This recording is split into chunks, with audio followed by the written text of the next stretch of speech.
just want to welcome you all to the evolution of hip-hop radio in Canada. And this is something that we have, Laurie and I decided to do, and you'll meet Laurie in a second, but for a number of reasons. So this is part of a larger project that wraps up, part of the work wraps up today. And the project is put on by Northside Hip Hop Archive.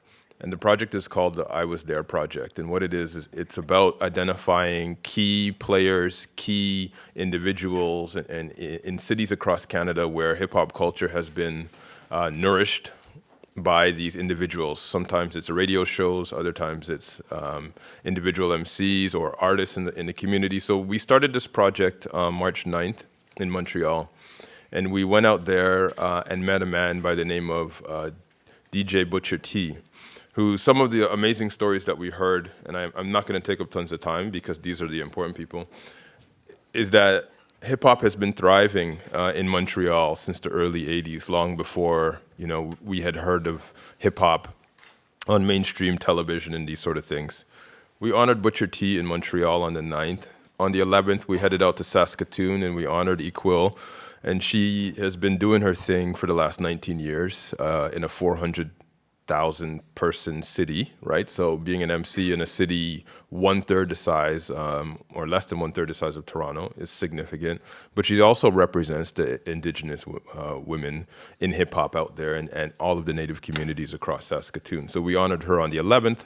Then we went to Hamilton on the 24th, and we were lucky enough to big up a man by the name of Eclipse, who actually had the first hip hop festival in Ontario.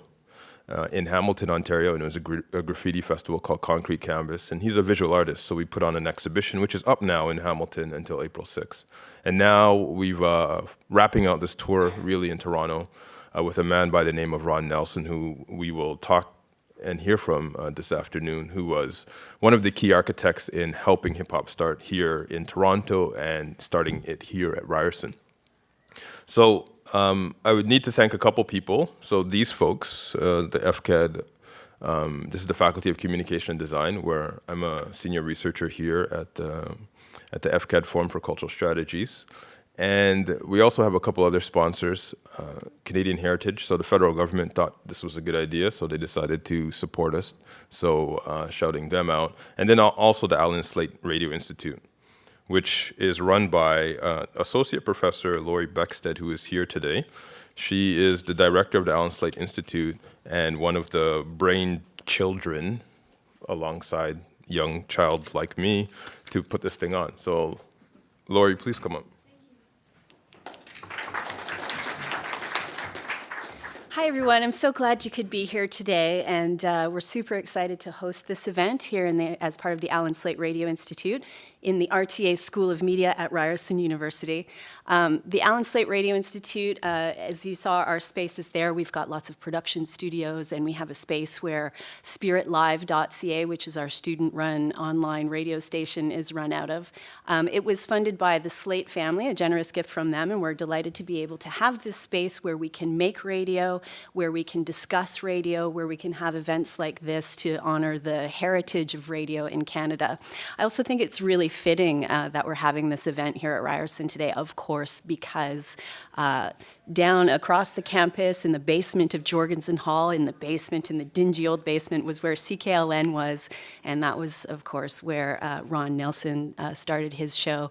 That was the first one in Canada to really focus on hip-hop and rap. So it was a true incubator right here on Ryerson's campus. So thank you very much to Northside Hip Hop for partnering with us on this, and thank you all very much for being here, and thanks to all of you, and enjoy the day. Thanks. Thank you, Laurie.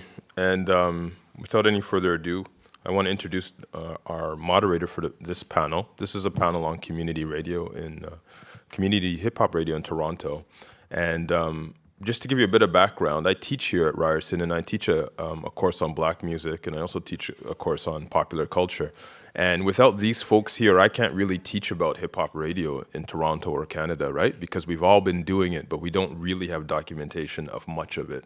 And there are students 5,000 students in this faculty coming through that end up having no idea about the rich hip hop history in radio in this city, right?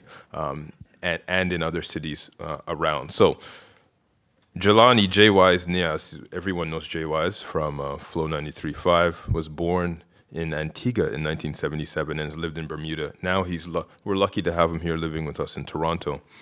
He's been writing professionally for 16 years, and his short stories have been featured in 2 anthologies, In the Black, New African Canadian Literature, and So the Nailhead Ben. So, The Story End, an anthology of Antiguan and Barbudan writing. An accomplished spoken word artist, his poetry can be found in Word Up, Spoken Words in Print, and EMI Canada's companion audio compilation, also entitled Word Up. His articles have been published by the Toronto Star and are included in the Canadian Civic High School textbooks. He also has had various poems incorporated into syllabi at the University of Alberta's English courses, and his first novel is out now, which is Where Eagles Crawl and Men Fly. I think there's more important news about that I'll let you share that, Jay Wise. Thanks. Thank you. So now I'm embarrassed because he read the whole bio. So now I feel like, my name is Jelani, a.k.a. J-Wise, and be moderating the panel today. We got a bunch of great people up here who've all done a lot of things. In the interest of time, I'm actually not going to read everybody's entire bio, but we will say some stuff about each person, and then if I leave anything out, after I do the quick intro, you guys can jump in and throw in any important points that I miss. So I'll start with the lady beside me. Her name is Lindsay Bess, an author and visual artist.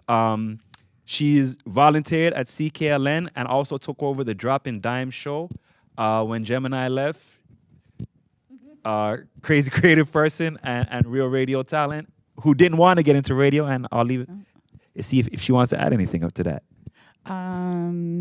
So I kind of got into hosting. I've always been into radio. I love radio.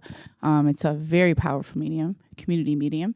And the only reason I ended up hosting is because Gemini, who you all know at G98, left for Flow, and she said, well, it's on you guys now. So I was basically just like a production assistant, and I said, oh my God, no, we can't let it go, because I didn't realize it at the time, but as far as I know, it was the first all-female hip-hop radio show. The content wasn't all female, but the people who ran it, down to the people who answer the phones, all women. And that was kind of just by default. And I felt like that was it would be a pity to not continue that legacy. And it ended up it survived me, and which is good because I was not great on the air. But I had a lot of fun, and I joined forces with Mel Boogie, who would love to have been here. She just couldn't make it today. Who still is on the air, actually. She was up at CHRY, and DJ Mel Boogie was my DJ, as I was the host for quite a few years, and she's still on the air. And Droppin' Dimes has an incredible legacy as sort of a space, a female-centric space. So it did have. And then now she's on at Vibe 105, and she still has Studio B, and that's sort of like the younger sister of Droppin' Dimes. So, Neely, give it up for Lindsay Bess.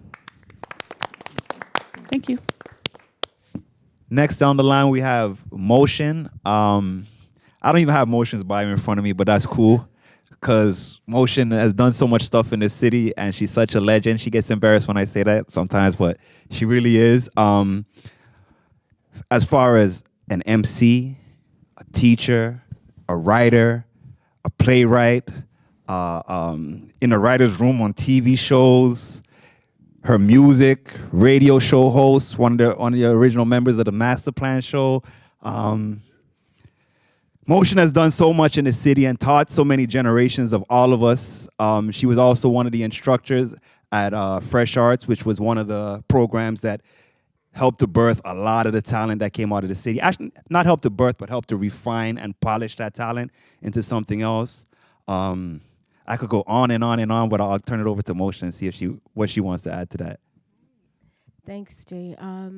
Yeah, so definitely here today representing for one of the co-founding members of the Masterplan show on CIUT 89.5, Saturday Night Live. That's how we did it, and that's how it continues to be. The amazing thing about Masterplan, it was born out of a real legacy, a very young but still a legacy of community radio, starting at CKLN right here on Ryerson campus with the Fantastic Voyage, and then moving on to our Mastermind show that started on CHRY 105.5.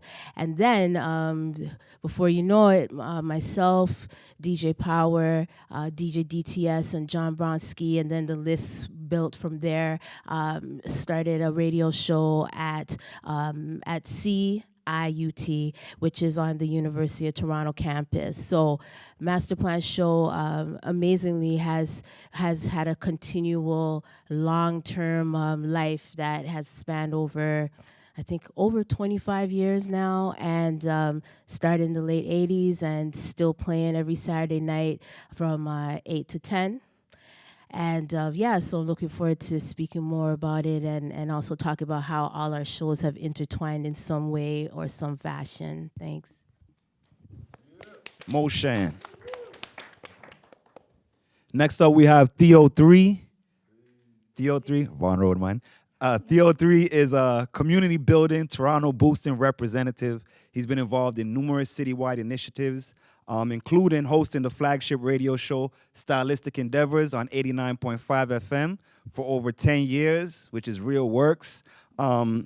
Also, he gave people the opportunity to support independent artists and foster a welcoming, creative studio environment. He's currently a freelance writer and voice artist, working primarily with the Toronto Raptors, having written and voiced a vast array of corporate radio and television pieces over the past 3 years. Add on, please, Theo 3. Thanks, Jake. Yeah, so I'm happy to be here. This is like elite company. I'm really humbled to be. I don't know why they put me in the middle seat, but it's cool. And before, I'm not going to say anything about myself. I'm just going to say that we have to celebrate people like, Mark Campbell and Ron Nelson for getting into higher positions and then representing us on a level that we haven't been represented on before, right?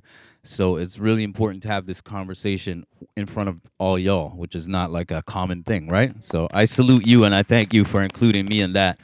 And just to a last point about community radio being a hub for growth, for mentoring artists, for communication, that's kind of what we really tried to foster, and that's what everyone has done here. So it's not just about getting songs heard and played, it's about building a community, which is really cool in Toronto that I'm glad to been a part of. All right, thank you. All right, Theo 3, ladies and gentlemen.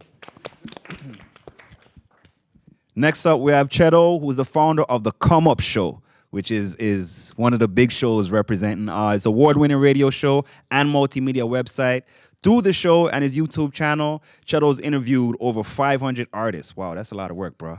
Kendrick Lamar, J. Cole, Skepta, countless more. He's worked as a radio host, program director, music programmer, and he does work for one of Canada's largest multidisciplinary festivals. And I'll turn it over to him to see what he wants to throw on top of that. Yeah, so definitely one thing, I'm from London, Ontario, so that's the one thing that's different because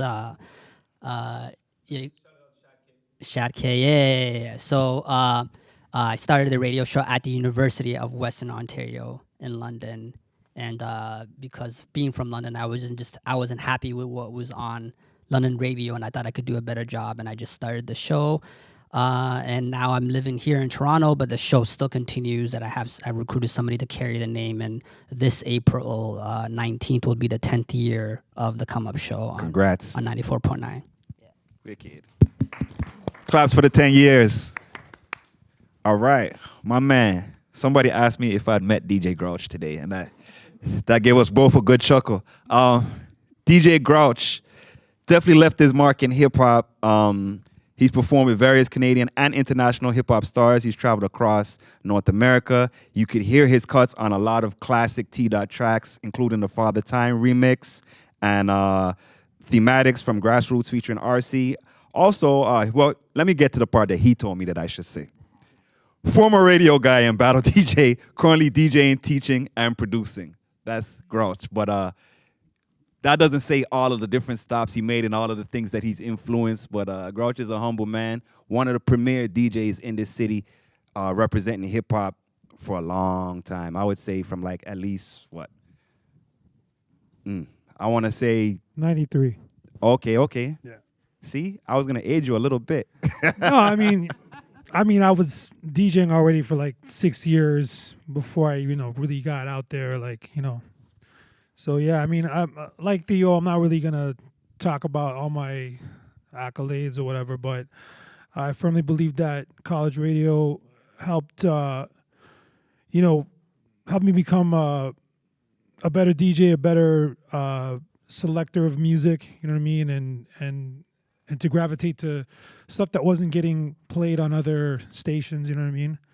And I really think that it was just a place where we could all connect and meet, just kind of like, I liken it to when we used to buy records and we'd go downtown and we'd meet other like-minded individuals and we'd connect and we'd trade stories and, talk about, different songs, and it was just a great vibe, and I'm really happy to have been part of that era. I wish I could go back to it. You know what I mean? I really wish I could, but yeah, that's it. Yeah, a lot of us wish that it's not happening, but it's something that we would love to do. Last but definitely not least, the man himself, Big Jax, the official DJ for the popular women's clothing store, and let me say this right, Aritzia.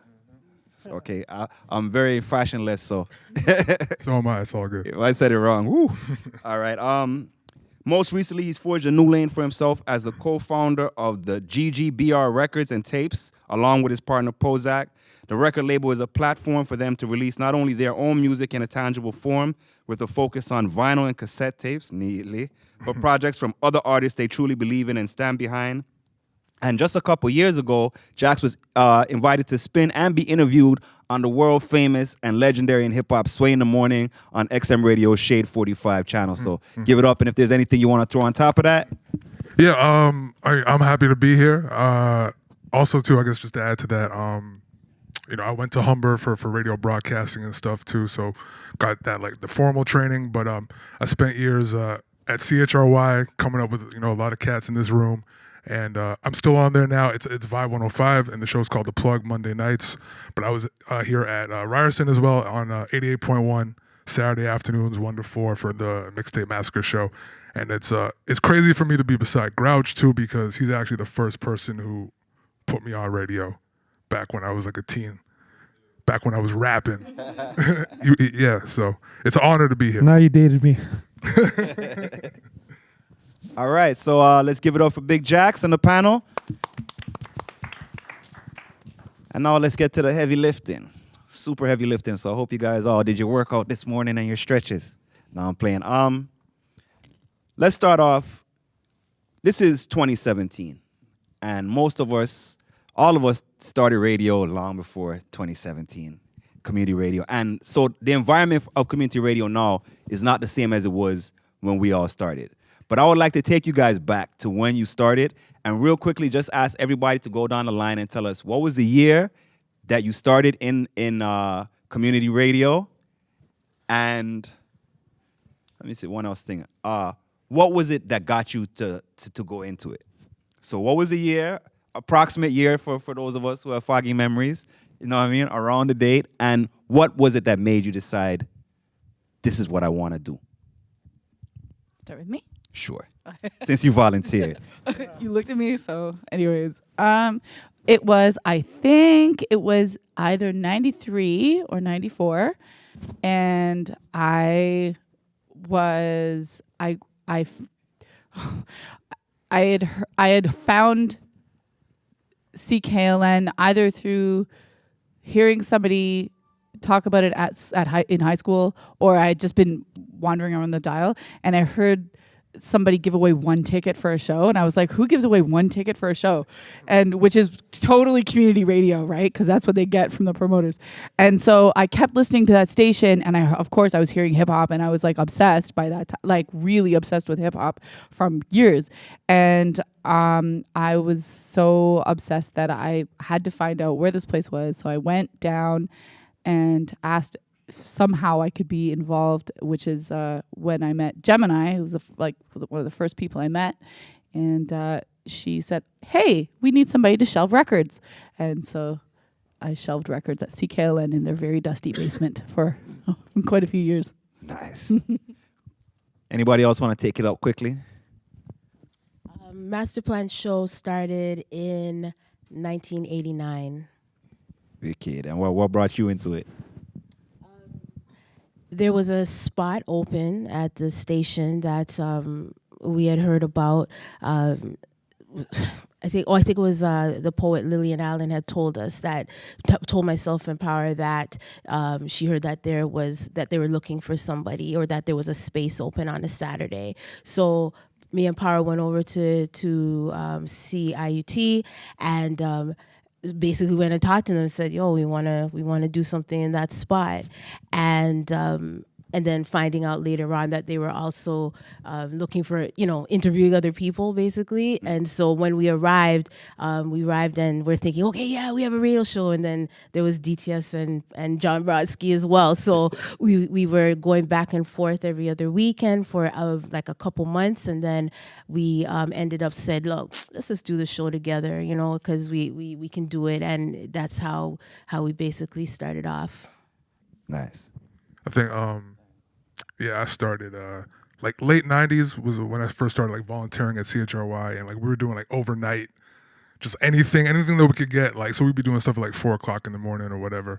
And then an opportunity finally came available when like Flow came out, because Real Frequency was there at CHRY and they left to go to 88.1, and everyone in Power Move went to Flow.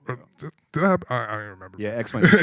X went to Flow. So everything shifted at that time, and something became available for us, and I was able to get on the radio from that time. But before that, I always wanted to be a DJ. So I used to listen to college radio, and I used to listen to Masterplan and Power Move and GQ Wake Up Show and Stylistic and all that. And I would just listen every week with my tapes, and I'd be making tapes at home, and it just something spoke to me that made me want to just do that myself. So that's how I started. I'll just quickly, early 2000s, I was an MC along with guys like Jay Wise, Hustle Man, JD Era, Empire, Sean Booth. So I was an artist. I still am an artist. You still are. Yeah. I used to go by a show called Stylistic Endeavours, Power Move, Masterplan all the time, just to hang out, because it was like a community radio hub. It was fun. You could chill out there. And then I found out Stylistic needed a host at some point. But before that, I hosted on Project Bounce with DJ Law, doing the 3 a.m. to 5 a.m. shift. I used to doing listen the to that. George Brown Community Worker Program from like 8 to 4. So I feel all your struggles, and I know y'all are gonna get it in whatever you do. So that's about that. For me, 93, I'm just volunteering. A friend of mine from around the way had a link on CHOY, and we filled in like 2 a.m. one time, and then that's actually where everything started. Like, I literally got a call that night, yo, I want to put you in this DJ battle, and that's how I got into the DJ battle circuit. And I didn't get my own show till like, so that was like spring of 93. I didn't get the show till like late 93, you know what I mean? So you have to really put in your volunteering hours and pay your dues, earn your keep, that kind of thing. So April 19, 2007 at 2 a.m. Wicked. My first time slot was 2 a.m. to 6 a.m., which was Right. it was perfect because I was really nervous. Like the first 30 minutes of my show, I didn't talk. I just played music, and 2 a.m. to 6 a.m. was good because it'd only be weirdos who were listening to me at that time. So London, Ontario. And it was the summertime as well, too. So I was the guy in high school, always had an earbud in the ear. I was obsessed with music. And when I bugged our AV teacher in my high school to give me access to the sound system, which was in the cafeteria. And when I started playing music for that lunchtime for 45 minutes, I was obsessed because I was always sharing earbuds with my friends, but now being able to play for your high school cafeteria where they're eating poutines and chicken burgers and they're like bumping you and being able to control those type of vibes. I was addicted to that feeling, and I remember I was in grade 10. I was like, I don't know if careercruising.com is still around, but I was like, what occupation allows you to play music to people? And radio was one of them. So I started volunteering at Western, the rest is history.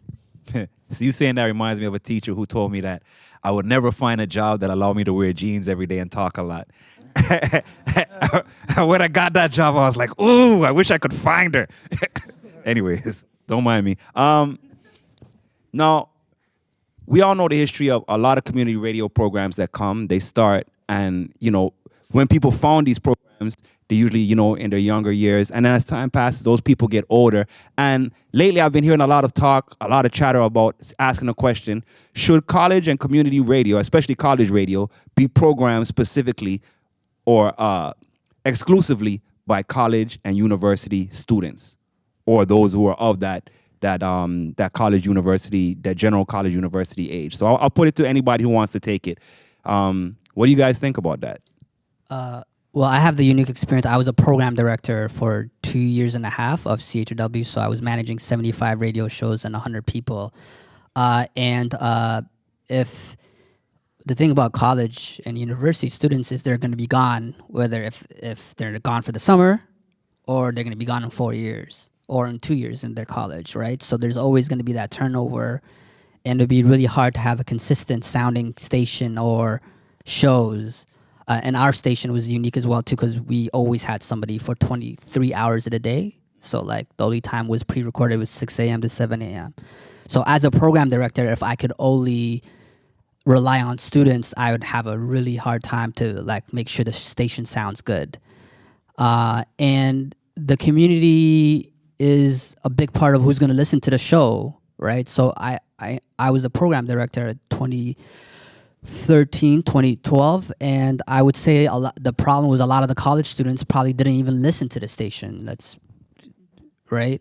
But there's that balance because the money that we were getting is from that student body. We were getting $12 per student.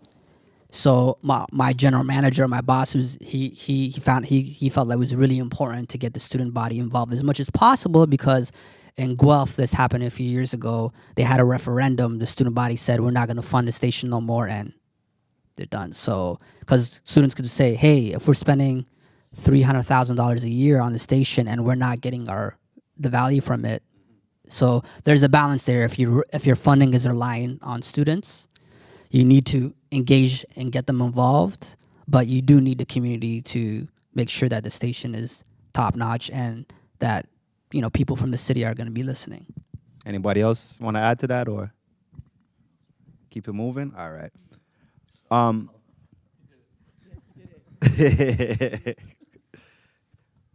What is the advantage to the community radio format as opposed to commercial radio or strictly talk radio? Because you're doing a program that's music intensive, but it's community radio. It's not like, commercial radio, song, 30 seconds of talk, ad. So what are the advantage to the community radio format? What did you like about it?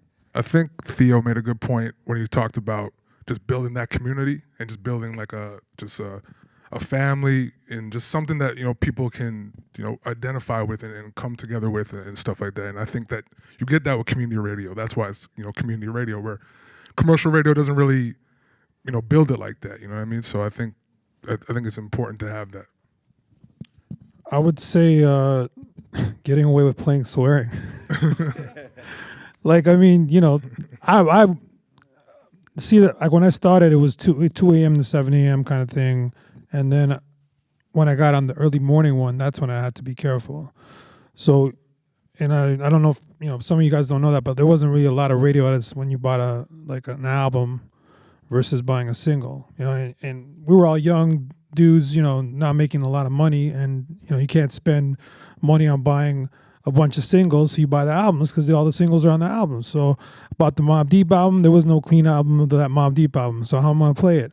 I would actually write down the lyrics on the sleeve of the record. So when I pulled it out and I'm playing, Drop a Gem on them, and I'm like, hitting the phono line switch, turning it off, getting the swearing, you know what I mean?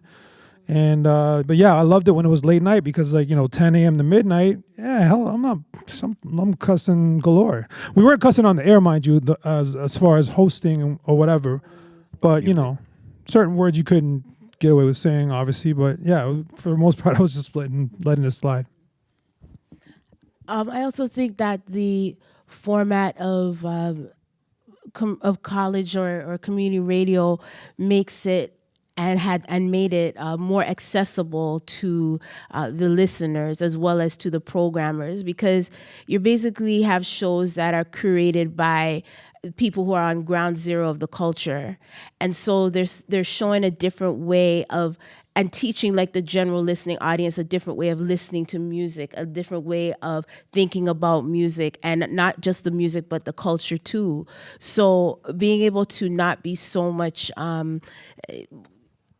not dedicated, but influenced by the time slot, you have to stop playing it here. You have to play a commercial here. You still have format within it, but there's a little bit more free form, a little bit more loose, that you can make the format fit to the musical flavor that you're trying to express. So I think that it's just the accessibility in a lot of ways.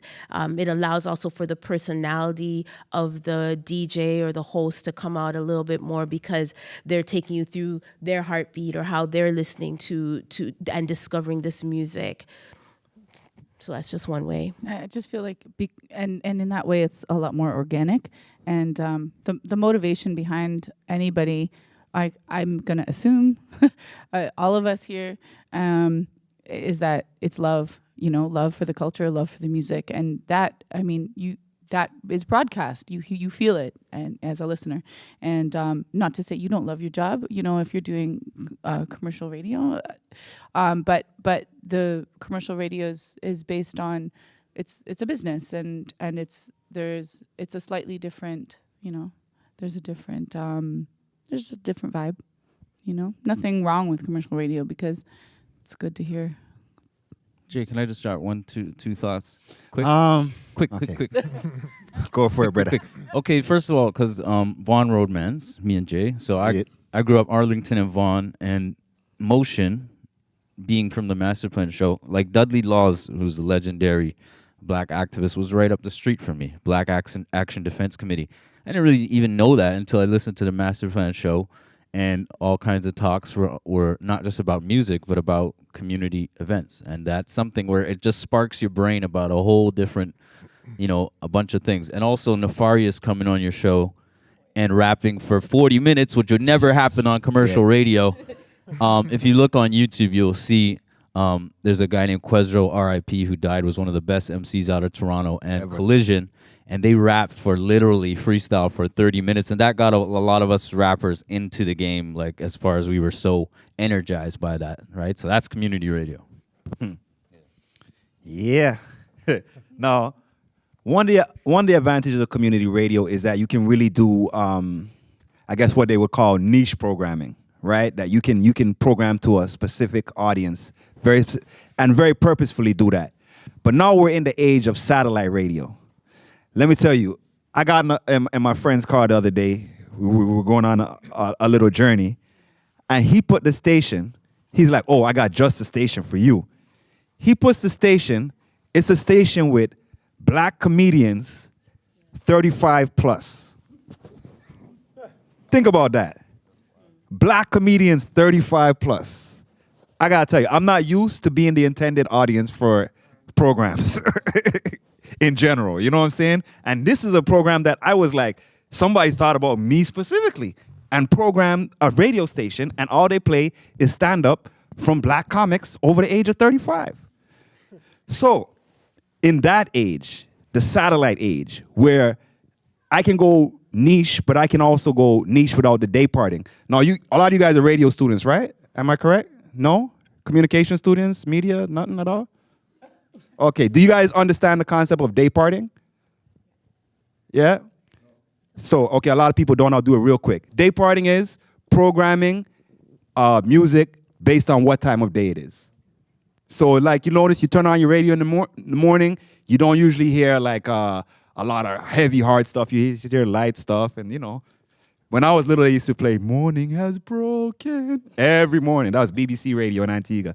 Don't mind me. But, so that's day parting. It's where you program. So afternoon time, lunchtime, you'd usually get something like, you know, on like a so-called urban station, you get like R&B, something that's more up-tempo, but also that you could do while you're at work. And then in the afternoon drive time, you're going to start getting the hip-hop and, you know what I mean? And at nighttime, they're going to go real hard on you, you know what I mean? Until gets like 12 o'clock-ish, then they're going to go very soft and quiet storm on you.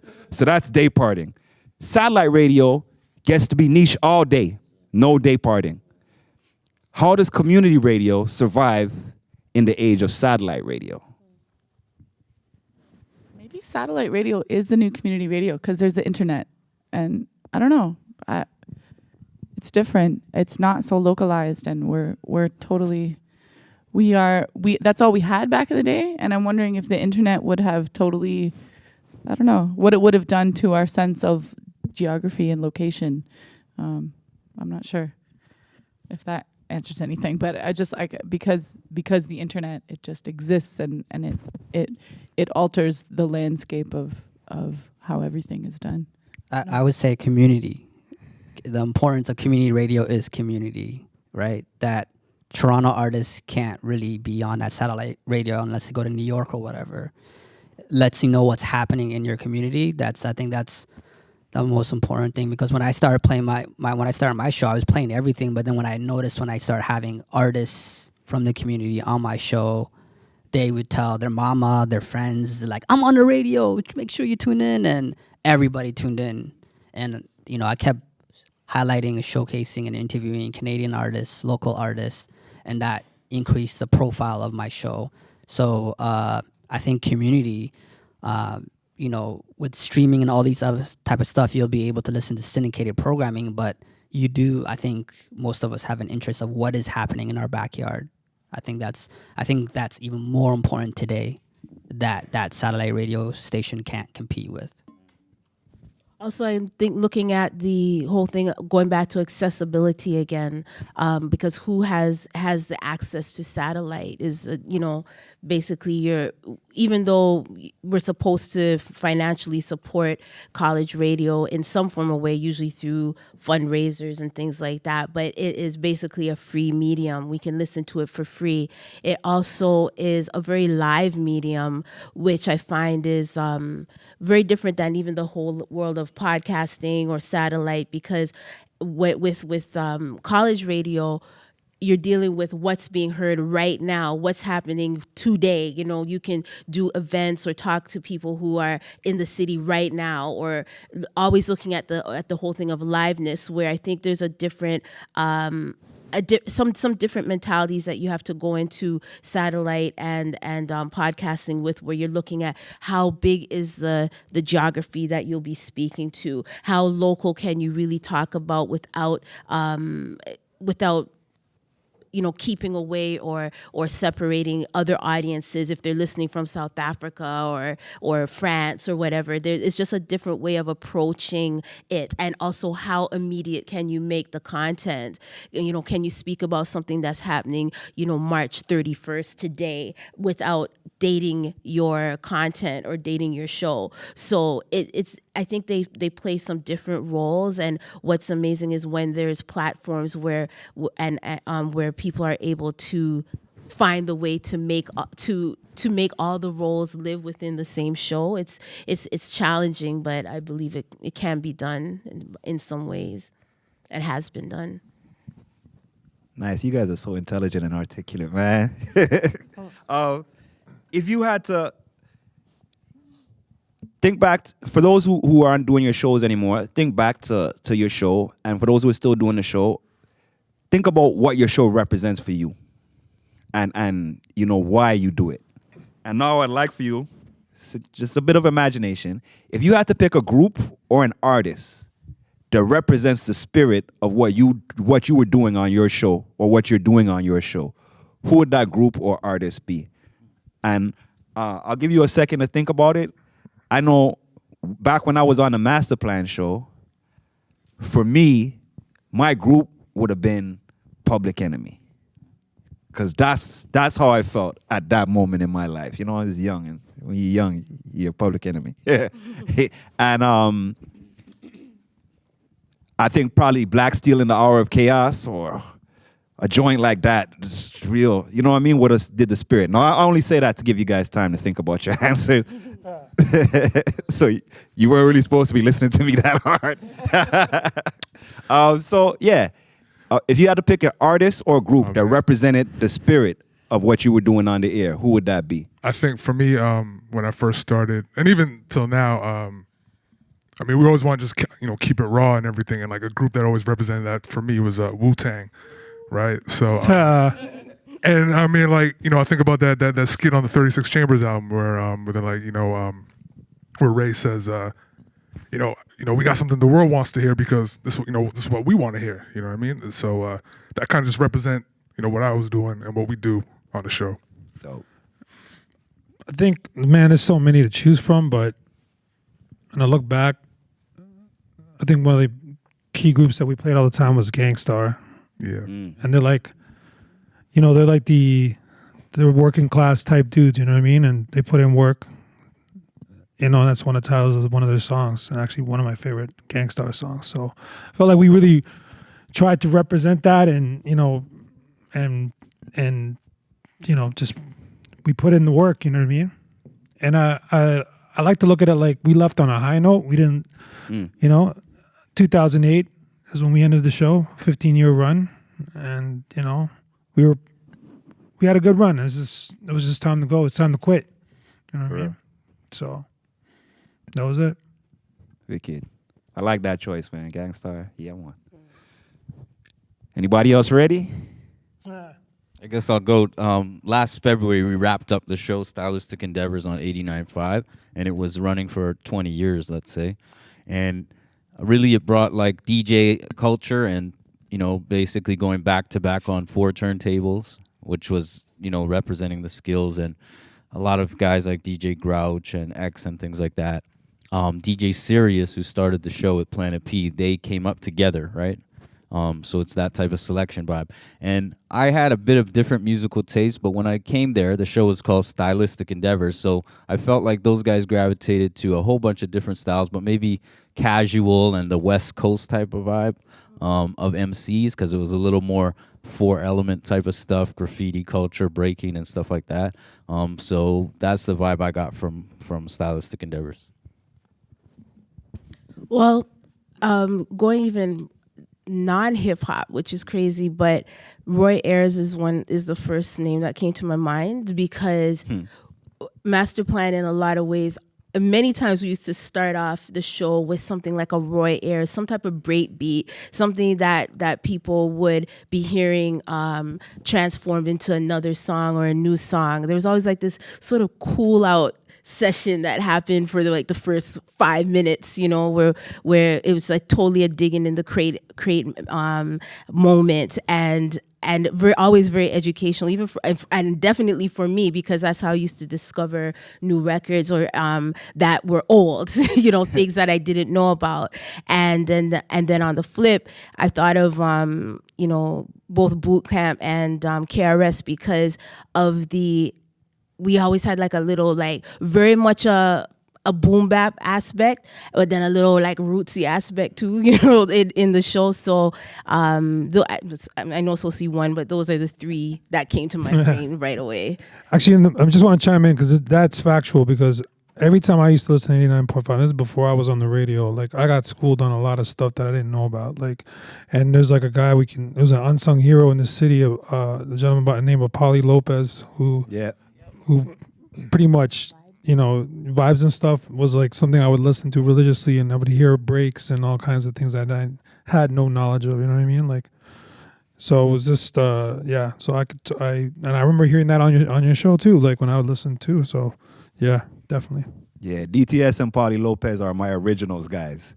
You know what I mean? And when we say originals and break beats, we're talking about the songs that were sampled to make hip hop. So when we hear us talk about originals, we're talking about the song that they got that horn lick from, or that piano riff, or that the drums. You know what I mean? So yeah, did we get everybody? Yeah. So the album, the music that changed me, like my cousin came from London, England, and it was Talib Kweli and High Tech Reflection Eternal Train of Thought Big album. Wow. Because at that time I was listening to the Hot Boys, Cash Money, Bling Bling. That was like what I was into. Or Nelly, I remember, like stuff like that. See it. And I didn't, so when my cousin brought that over, that album, it kind of like changed it. Like I was like, oh, what is this? Talib Kweli, Mos Def, all these guys, and my show started off to be playing music of that nature as well too. So I'll never forget that. Talib Kweli came and did a rescue mission on you. Sorry, I'm being silly. All right. Did you have one? Yeah. I wanted to echo what Moshe was saying about non-hip hop. Before I started the show, or doing the show on my own with Mel and Stash, I would say that one artist that kind of defined Droppin' Dimes when Gemini was there. I don't know if she'd agree, but I would say Harry Belafonte in some ways because of his, I mean, he was so, his music was so like perfect and stylized, but he was so active, and he's so political, and which I do actually think of as Gemini, who is, multifaceted in that way. And I think once we started the show, I would say Rah Digga, because pretty unapologetically female, totally hip hop all the way, silly sometimes, and blah blah blah. Yeah. Yeah, I think okay. So now everybody has all this community radio experience, and we've all listened to lots of community radio shows, because one thing I find is once you get involved in playing community radio, you start listening to community radio. Even if you didn't before, you start listening hard to everybody else. And what is one of the community radio traditions or cliches, or what's one of the things that shows do a lot that you think in 2017 we could leave behind? Playing commercials. Actually, the funniest thing about our show is we always forget to play them. We never played them at the right time. Like, I think CHY was at like a quarter past and then a quarter to, and we always miss it. And it'd be like, half hour past, and then the top of the hour. It's just so, I don't know if we could do without the commercials, but I get it. We had to, that's how we, the station generates revenue, being a community radio station. And but I wouldn't change anything, man, from the experience I had. I would say that I think it's not something that people necessarily do on air, but the mentality is thinking that, oh, it's okay if I mess up, or it's okay if I'm kind of slack because it's community radio. You know what I mean? I think having that mentality, that needs to go. And you gotta look at it like it's community radio, but there's a standard there. You know what I mean? So I think just having that standard of quality, people need to have that. Blaming it all on technical difficulties. Yeah. It happens. There's technical difficulties. That's a recurring theme. And you don't even need to announce that. You don't even need to say, oh, well, you know what, this happened or whatever. Just keep it moving. Like, don't even bring attention to that. Actually, Jay's right about that, because you tune into like CBC or whatever, or even like a news channel, because I'll be honest, when I'm leaving the club, I don't even listen to music. I'm listening to 680 News or something like that, you know what I mean, or some talk station, and someone messes up, the radio ad doesn't come on, and there's dead air. Nobody, we apologize. They just keep going. It's like nothing happens. So yeah, you're right on that. I actually find that, I hope I'm not being too harsh of a critic here, but I find that I'm just going to date things, like in the 90s when Power Move was on, Masterplan is still on, but when sort of there was like this heyday of all these hip hop shows on, the standard was so high that even though it was community radio, I find that people doing community radio now maybe they didn't grow up in that area and they didn't hear it. They didn't hear how refined you had to be, or else you'd be called out and you'd sound silly, and I find that like the quality, the caliber of show that was on any of the stations back in the day was top notch. I find even though they had their spaces of dead air and there was a little bit of cussing and stuff like that, I find that it was I don't know, there was something different back then, a pride that maybe didn't get transferred. I'm not sure. I would say maybe also the balance between, okay, we're in the studio and this is us in the studio, and then having the also the constant awareness that you're speaking or playing for other people, that we want to engage as many as possible. That we're not in the basement at home. That there's that there's a constant awareness that we have to be communicating with others. You know what I mean? So I think that can sometimes be a challenge, because you're just here having a good time with your people, and then it's like, okay, wait, any jokes in here have to somewhat translate out into the atmosphere, right? Or whatever it may be. So maybe that's one thing to think about. All right, and let's take the other side of it. What's something, a part of community radio, that you think is necessary, that without this piece of it, it's not community radio? Something that is like integral to the flavor and the vibe of having a hip hop community radio show. People being able to just come down, artists of your choice or whatever, to be able to come down, like Theo was talking about, people, building community, and being able to just show up with your stuff. Well, not just show up, because that was kind of annoying. Yeah. Actually, wait, let me take that. Well, that was annoying to the host. Yeah. But it was lovely for the listeners. It was. Because there was nothing better radio in Toronto than when some angry person showed up on the air and started doing something. Yeah. That was always captivating. Yeah. And you would talk about it for weeks. Yo, you hear what so-and-so went on so-and-so's show, and they had this in their hand, and you know what I mean? So that might have been annoying for the host. Spontaneity, yeah, for sure. Anything can happen, and that's to me, that's what was amazing about it, random people coming down, or something breaking, imagine, okay, so now we have computers and all that stuff and whatnot. Before, if one of the turntables down and you had to DJ the whole show, 2 hours we're talking, with one turntable, you know what I mean? That sucked. That sucked as being the DJ. That really sucked, because it's I'm not gonna get to do what I want to do and get busy. You know what I mean? It's just I have to literally lots of drops. Yeah, it really ruined it. You know what I mean? But yeah, spontaneity, man. Anything can happen. I mean, one thing I'll say, kind of going back to us talking about what shouldn't happen on college radio, and this is more, is anyone in here an artist? Okay, so if you got music, if you bringing music down or whatever, I mean, first of all, like Lindsay said, it's cool to show up and stuff, but if you can arrange and email us ahead of time or whatever, it's not hard to do that. But if you're coming down too, don't just show up with. Back in the days, it was a blank CDR or something like that. Don't show up with a blank CDR. Don't email a file that isn't properly labeled or anything like that. Make sure whatever you're dropping off as an artist is something that, be proud of that, represent that. You know what I mean? So I think that's something that artists need to remember too, just approaching us and approaching any station, because don't do that. I think one thing I just want to quickly dispel is that people don't care now about issues or what have you. Everyone cares. It's just, do they have access to the information and the material? So one thing I love about community radio is you don't have to wait for a Jadakiss Y in between all his other catalog to come out once every 10 years. We can play different type of content continuously that sparks your brain, right?